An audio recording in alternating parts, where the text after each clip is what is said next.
Part of the reason that I have this channel and that I upload regularly to this channel, debates.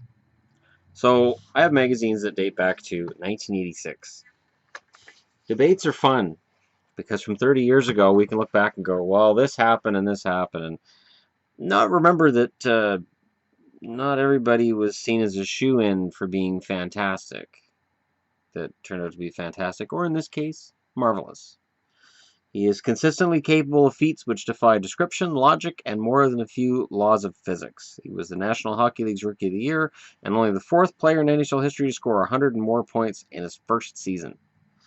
He was the most valuable player in the NHL All-Star Game, the greatest concentration of hockey talent this side of the Red Square, but he is not Wayne Gretzky. There's only one Gretzky, said Pittsburgh Penguins GM Eddie Johnson during the 1984-85 season, and I think there's only going to be one Mario Lemieux. No, Mario Lemieux's not Wayne Gretzky, or even the next Wayne Gretzky. While observers across the continent insist on drawing parallels between the two, on everything from Gretzky's 99 and Lemieux's 66, to their mutual knack for anticipating the flow of the play, there are some differences which could not be overlooked. One could start with the 2 Stanley Cup rings Gretzky's earned. This was in '86. Then move on to the 5 straight scoring titles and 6 consecutive Hart trophies as the NHL's most valuable player. Gretzky's greatness has been proven, Lemieux's has yet to be. But it is a revealing statement on Lemieux's confidence in his abilities that, while he is hounded by the unending comparisons, he is not haunted by them. It's hard to play under the pressure of being compared to the best player in the world, he said, but right now I really don't mind because I played pretty well. Given Lemieux's accomplishments in his first professional season, that is a lot like saying Beethoven turned out a few decent tunes and Rembrandt probably could have done a satisfactory job of painting the garage. If I wasn't satisfied with what Mario did, I think I'm in the wrong business, remarked Johnson. He did everything except go out and sell tickets in the lobby, and believe me, they sold tickets because Lemieux was in the lineup. True enough, except that Lemieux sold tickets everywhere but the lobby, so then they say it. The Penguins were customarily pitiful. They went from a league-low 38 points in 83-84 to a second-worst total of 51 last season. But their attendance rose from 273,550 to 400,707, and it wasn't because the Civic Arena nachos were so delectable. Oh, the Civic Arena. Yeah, that building. Oof. The Pittsburgh fans, subjected to absolutely dreadful hockey for most of the franchise's 18 years, were quick to respond to the brilliance of Lemieux, according him the sort of reverence usually reserved for such local legends as Terry Bradshaw or Willie Stargell. Their affection was returned, perhaps even amplified by Lemieux. I've only had 1 year in Pittsburgh, Lemieux said, but I love the city and the fans. He spent much of the time working with the team's marketing department as he did with his teammates. What he's done both on and off the ice for a franchise has been fantastic, said Johnson. He gives our whole organization respectability. We always talk about the light at the end of the tunnel, and I think the light, no question, is there now. Plenty of others around the NHL have seen the light, even if it was somewhat shaded by the largely mediocre collection of talent in Pittsburgh. He's so creative, and the range he has is almost unbelievable, Washington Capitals coach Brian Murray said. And if he plays with a different type of personnel, that might help him even more. Not that Lemieux's in desperate need of assistance. He had 43 goals and 57 assists, despite playing with an ever-changing assortment of line mates whose skills ran the gamut from awful to average. I don't believe in the foreseeable future anybody except Wayne Gretzky will score more points than Mario Lemieux, predicted Capitals GM David Poile.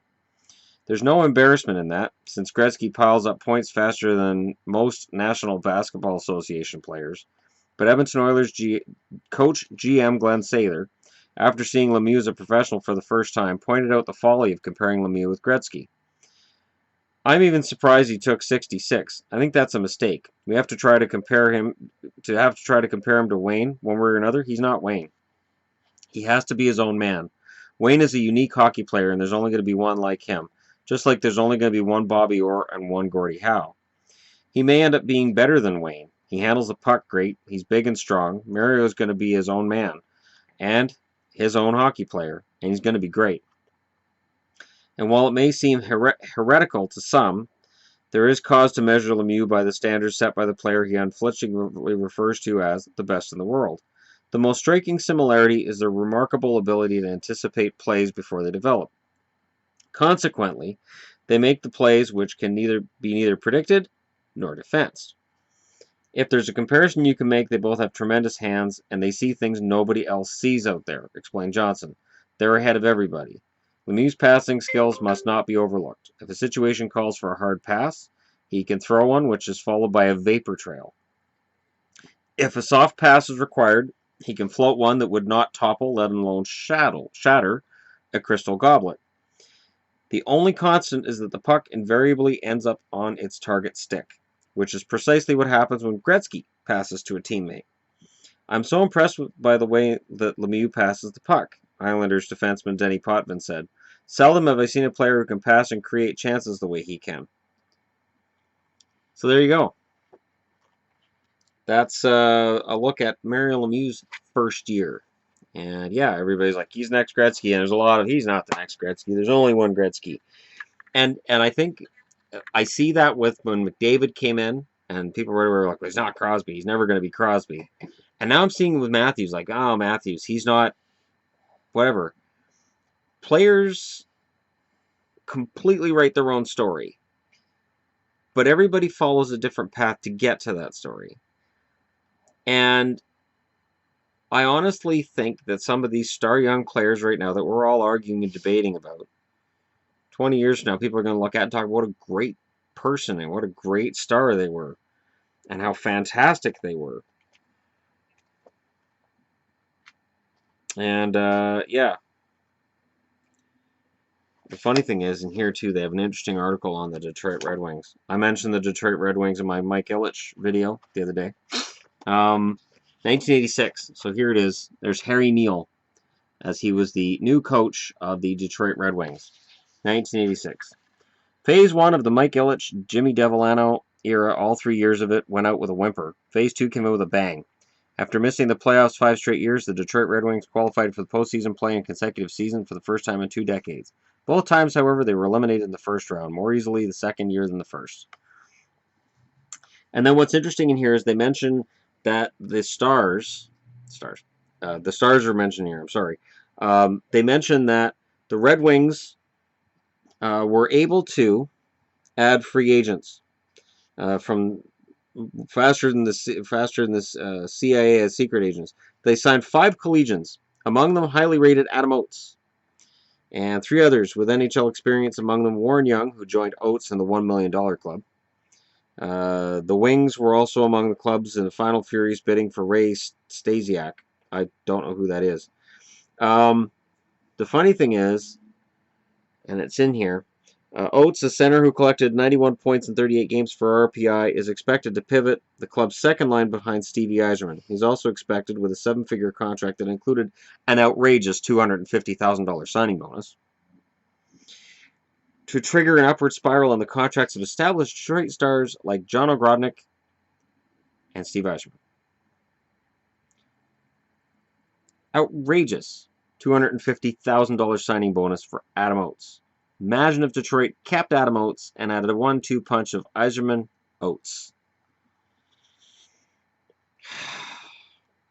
Yeah, that's the kind of stuff you look back on and you say, wow, that is stunning.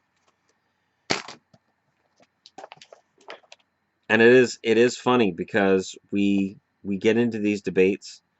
So I'm looking back at the 1999-2000 yearbook. Number 1 prospect for the Ducks was Vitaly Vishnevsky, who was okay. Their top draft pick that year was Jordan Leopold. The Atlanta Thrashers, premier prospect Patrick Steffen. This was their first season. Yep, everybody was excited about this Patrick Steffen kid. I think that picture of him, like, you know, it's 99 because that was his draft year. Like, yeah, I'm the best. I'm number 1. You're not the best.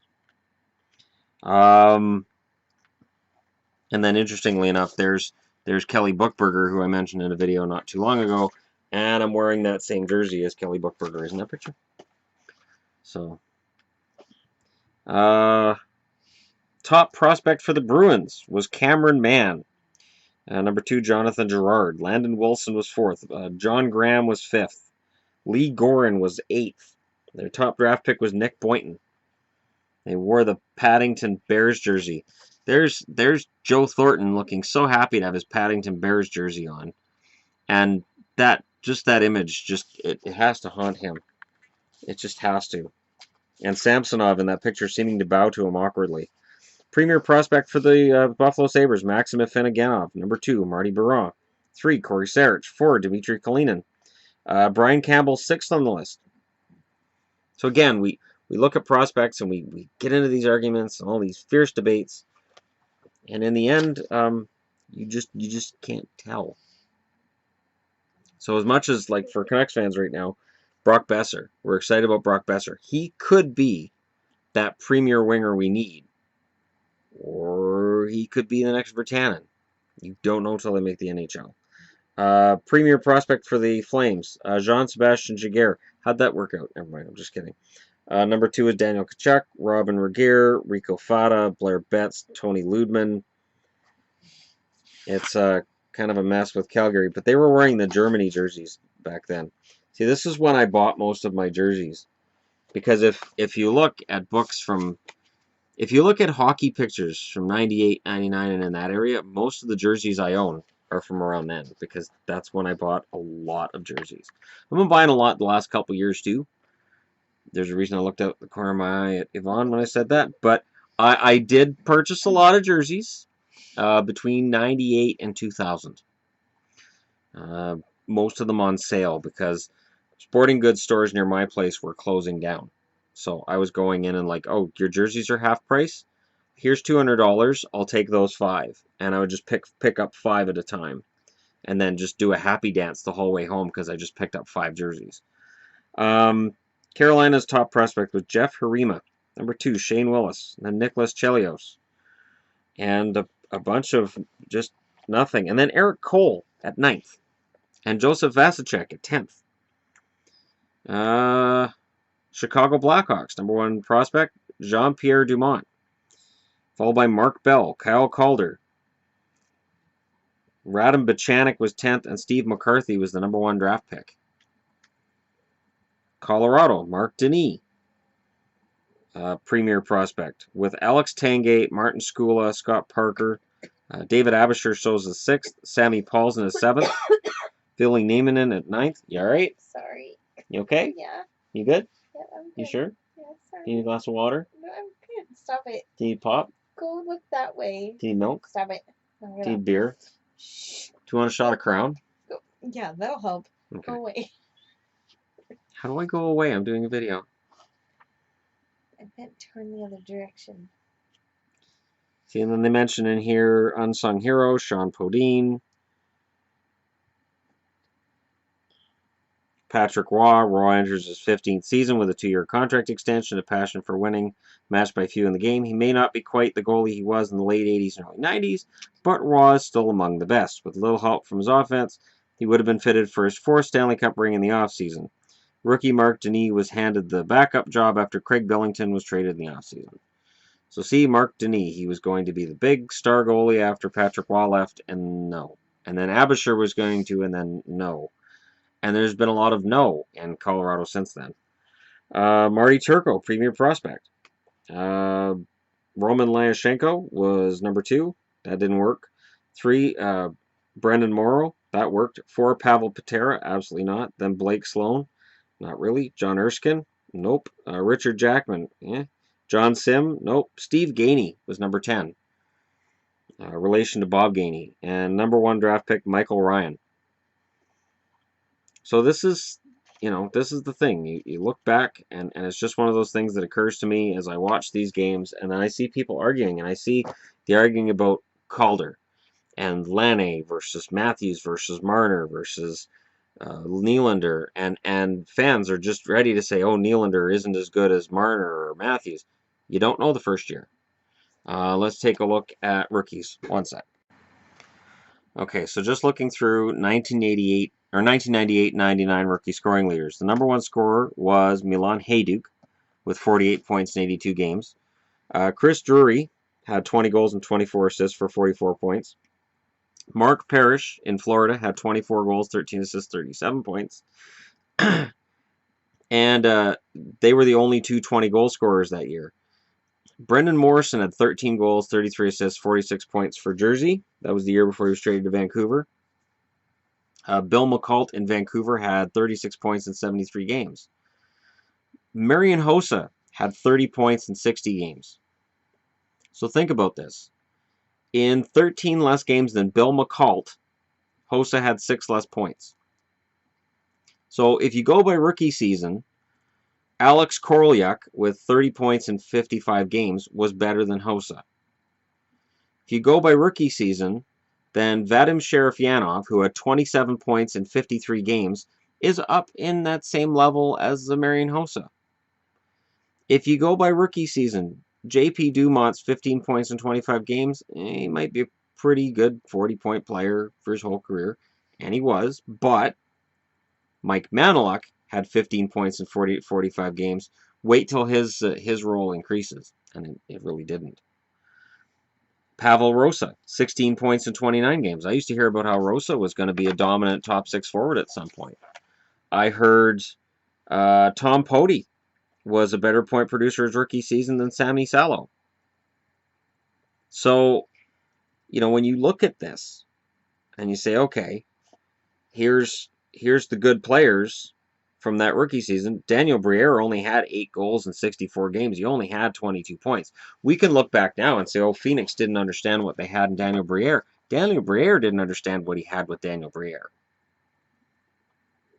So keep that in mind whenever you want to talk about Puljujarvi's a bust. Virtanen's a bust. Whoever's a bust. Are you okay? You all right? Yes. You okay? I think Yvonne wants her own channel. God, I think she's no. getting jealous and she wants her own channel. Definitely Probably not. something related to yarn. Yarn, sewing, and maybe goalie helmets. Because they're pretty. They are. Because that's what she judges the goalies based on, is their helmets. Not the goalies, the team. You judge the team on the goalie helmet. So see, now this has Curtis Joseph with Toronto. Oh, okay, yeah. And that's his dog mask. No. You don't like that? No. But it's Cujo. I can tell. But you're wrong. I'm not wrong. See? That's how the debates happen.